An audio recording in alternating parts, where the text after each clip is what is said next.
Allez, nouvelle semaine, nouveau Focus Hebdo, programme très chargé cette semaine. Il y a eu pas mal d'actualités, pas mal de sorties.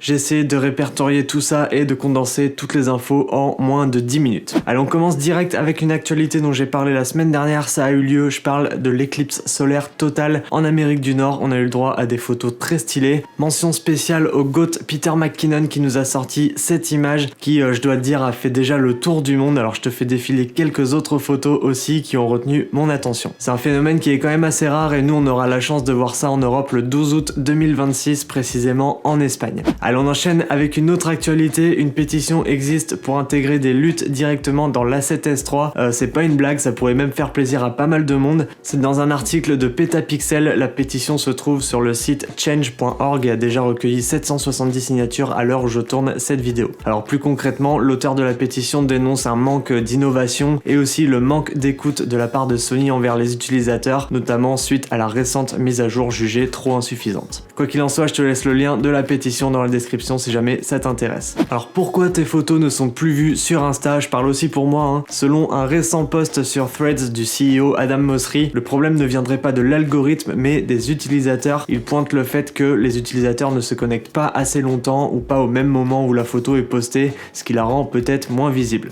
Pour moi, c'est du gros bullshit d'arguments. Aujourd'hui, on est submergé par du contenu suggéré, des pubs, des sponsors et très rarement des posts qui nous intéressent réellement et des posts des personnes qu'on suit aussi réellement. Et quand c'est le cas, c'est souvent des vidéos et pas tellement des photos. Ça fait des années que c'est comme ça et je sais pas ce que toi tu en penses, mais personnellement, je trouve que c'est de pire en pire sur cette plateforme. Il y a clairement un gros problème d'algorithme. C'est assez osé, je trouve, de la part du CEO de rejeter la faute sur les utilisateurs alors qu'il y a clairement un gros problème d'algorithme. En tout cas, n'hésite pas à me dire ce que t'en penses dans les commentaires. OpenAI est-il le prochain Hollywood? La très célèbre entreprise de génération de textes, de vidéos se lance maintenant dans la génération de voix artificielles. Alors ça va être basé sur notre propre voix, mais elle va être capable de recréer un speech basé sur un texte. Et je sais pas, imagine un instant, tu crées un scénario sur ChatGPT, les voix sur Voice Engine qui est le nom de cette nouvelle plateforme, et les vidéos sur Sora. On est qu'au début pour l'instant de ces technologies, mais déjà on a 3 outils disponibles qui permettent à n'importe qui sans aucun matériel d'obtenir des vidéos. Donc d'ici quelques années, moi je serais pas surpris de voir des productions entières réalisées avec ce genre d'outils. Encore une fois, n'hésite pas à me dire ce que t'en penses dans les commentaires. Allez, autre actu, une nouvelle mise à jour arrive d'ici quelques jours sur les Panasonic S5 II et S5 IIX. Parmi les nouveautés, une amélioration de l'autofocus avec notamment des nouveaux sujets à détecter, une meilleure gestion de l'autofocus en général également, que ce soit en photo ou en vidéo. Le système de stabilisation a été largement amélioré aussi. On a maintenant aussi un système de pré-rafale disponible en photo qui peut enregistrer des photos en RAW jusqu'à 1 seconde et demie avant d'avoir appuyé sur le déclencheur. Donc ça c'est idéal pour la photo animalière ou sportive. Parmi les nouveautés, on a également la possibilité d'enregistrer des proxys directement dans le boîtier, la possibilité aussi d'envoyer nos rushs dans Frame.io. Enfin bref, il y a quand même pas mal de belles améliorations qui viennent gratuitement dans un boîtier qui est déjà un best-seller. Donc pour ça, bien joué Panasonic. Allez, on enchaîne, on va pas parler de rumeurs cette semaine. J'ai décidé de me concentrer directement sur les sorties parce qu'il y a quand même pas mal de nouveautés. J'en ai beaucoup parlé les 2 dernières semaines. DJI sort le Avata 2.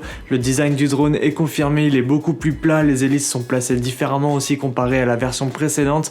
On a des nouvelles batteries, un stockage interne de 46 Go comme ce qui était annoncé sur les rumeurs. Au niveau des specs en vidéo, on a bien un capteur de 1 sur 1/3 de pouce, du 10 bits en D-Log M, de la 4K60 en HDR, la fonction de Rock Steady et Horizon Steady. Qui dit changement de capteur dit amélioration des specs en basse lumière également. C'est bien d'avoir bossé sur ça parce que comme je l'avais dit, l'usage du FPV nécessite souvent de passer d'un endroit assez éclairé à un endroit assez sombre. Donc du coup ça facilite pas mal le travail en post-prod. On aura des plans un petit peu moins bruités par rapport au Avata 1. On a un RC Motion 3, donc une télécommande qui est entièrement repensée avec beaucoup de modes assistés. Ça du coup on le voit dans le teaser, ils ont beaucoup misé là-dessus en mettant en scène un jeune en train d'utiliser le drone comme si c'était un jouet. Franchement attention à ça, la réglementation européenne est vraiment très stricte. Il faut vraiment pas mettre ça dans les mains de n'importe qui. Moi je trouve que c'est assez risqué quand même comme argument de la part de DJI. On est avant tout sur un produit destiné à des professionnels, à des vidéastes, mais du coup l'argument je le comprends, c'est une solution un peu plus accessible sans devoir passer des heures à apprendre à piloter sur un simulateur comme le ferait un pilote de FPV classique. Au niveau de l'autonomie de la batterie, on est sur 23 minutes, 5 minutes de plus par rapport au modèle précédent, ce qui correspond encore une fois à ce qui avait été annoncé. Au niveau du prix, le drone seul est à 489 €, le Flymore Combo avec une batterie à 999 € et le Flymore Combo avec 3 batteries est à 1189 €. Allez, on continue avec DJI, il l'avait teasé la semaine dernière, il nous annonce la sortie du RS4, du RS4 Pro, ainsi que le système Focus Pro. Alors je suis sûr que tu as déjà vu pas mal de vidéos à ce sujet. Rapidement, les quelques petites différences par rapport au RS3 et au RS3 Pro, c'est que cette fois-ci on a le système de lock sur les deux modèles de stabilisateurs, pas uniquement sur le modèle Pro. Les stabilisateurs disposent aussi d'une meilleure autonomie, on a aussi un meilleur algorithme de stabilisation, la possibilité de shooter en vertical aussi très facilement avec un nouveau système de verrouillage, des matériaux en téflon, ce qui facilite le calibrage. Alors moi personnellement qui suis toujours sur le premier Ronin S, je commence à me poser pas mal de questions et je pense que je vais commencer à upgrader mon matos en termes de stabilisation. Après, si jamais tu es sur le RS3, je suis pas certain que passer sur le 4 soit vraiment nécessaire. Pour le prix, il va falloir compter 549 € pour le RS4, 719 pour le RS4 Combo, 849 € pour le RS4 Pro et 1099 € pour le RS4 Pro Combo. Du coup, la grosse nouveauté de ça, c'est le Focus Pro. Alors ça, c'est un système d'autofocus qui va fonctionner avec les objectifs cinéma. Donc pour des objectifs dont le focus se fait entièrement à la main, là, du coup, on va avoir la possibilité, grâce à ce système, de traquer un sujet, de suivre un sujet, de faire le focus à distance aussi. Donc ça va être très utile pour des tournages en fiction, en publicité également, et pour toutes sortes de grosses configs qui nécessitent d'utiliser des objectifs cinéma. Alors ce système, il utilise la technologie de mise au point LiDAR grâce à ce boîtier qui va détecter automatiquement les sujets. Alors pour l'instant, les sujets reconnus sont les humains et les véhicules. Il va falloir compter 849 € pour le Creator Combo et 1649 € pour le All-in-One Combo, donc avec le système de Hand Unit qui lui permet de faire la mise au point à distance. D'ailleurs, en parlant d'objectifs ciné, il y a quelques semaines, j'ai sorti une vidéo où je teste toute la gamme Athena Prime de chez Nisi. D'ailleurs, cette vidéo, je te la mets juste ici.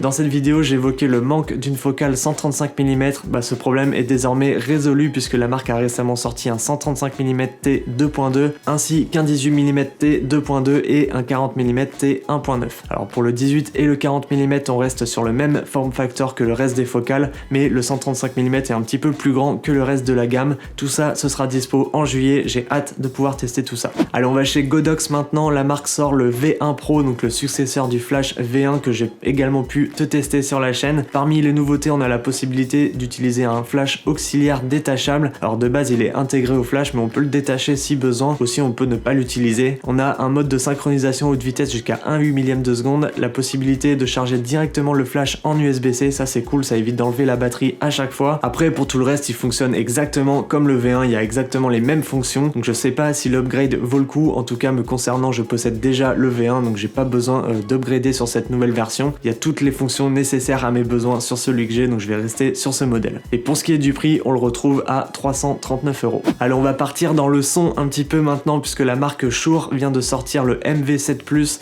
un micro spécialement dédié au podcast. Alors lui, il possède un vumètre sur le dessus pour voir le niveau du gain en temps réel. À l'arrière, on a une entrée XLR, une sortie casque et une prise USB-C. À l'intérieur du micro, on a un système d'isolation de la voix qui coupe automatiquement les bruits environnants afin de se concentrer uniquement sur la voix de la personne qui se trouve devant le micro. On a également un mode de niveau automatique, un filtre anti-pop intégré, un denoiser, une reverb ajustable. Enfin bref, c'est un produit très complet avec pas mal de fonctionnalités. Je pense que ça va faire plaisir à beaucoup de personnes. Au niveau du prix, on est à 329 €, donc on est un petit peu en dessous du SM7B qui est le flagship de la marque, qui lui est à environ 390 €. Viltrox sort son 56 mm f 1.7 en APS-C en monture Nikon Z et Fuji X au prix hyper accessible de 131 €. Cet objectif comporte une formule optique de 11 éléments répartis en 9 groupes, un diaphragme circulaire de 9 lamelles, une distance minimale de mise au point de 55 cm, un diamètre de filtre de 52 mm. Au niveau de la taille, il mesure 65 mm sur 54,7 mm pour un poids de 171 grammes sans le pare-soleil. Ça va être une focale idéale pour du portrait parce que ça équivaut à un 84 mm plein format. L'ouverture à f1.7 devrait afficher un bokeh extrêmement doux, idéal justement pour les amateurs de portrait. Pas de version en monture Sony E, ça devrait arriver prochainement. Small Rig est de la partie cette semaine également. Ils viennent de sortir un trépied vidéo en carbone, le modèle Free Blazer AD Pro 8. Alors il s'agit d'un trépied vidéo avec la possibilité de monter jusqu'à 1,96 m. Au niveau de la charge maximale, on est à 8 kg. On a un système de dégagement rapide appelé Touch & Go qui utilise les plaques Manfrotto. Au niveau de la tête, c'est ici qu'on va voir des améliorations parce que le trépied en lui-même c'est le même que la version précédente, mais la tête du coup on passe un cap puisqu'on est sur une gamme un petit peu plus professionnelle que les versions précédentes avec des niveaux de friction beaucoup plus importants, un système de contrebalance, une poignée rétractable, du coup la possibilité de faire des plans beaucoup plus fluides. Pour le prix, il va falloir falloir compter 899 €. Allez, on poursuit avec la marque Nanlite qui vient de sortir des pavots slim.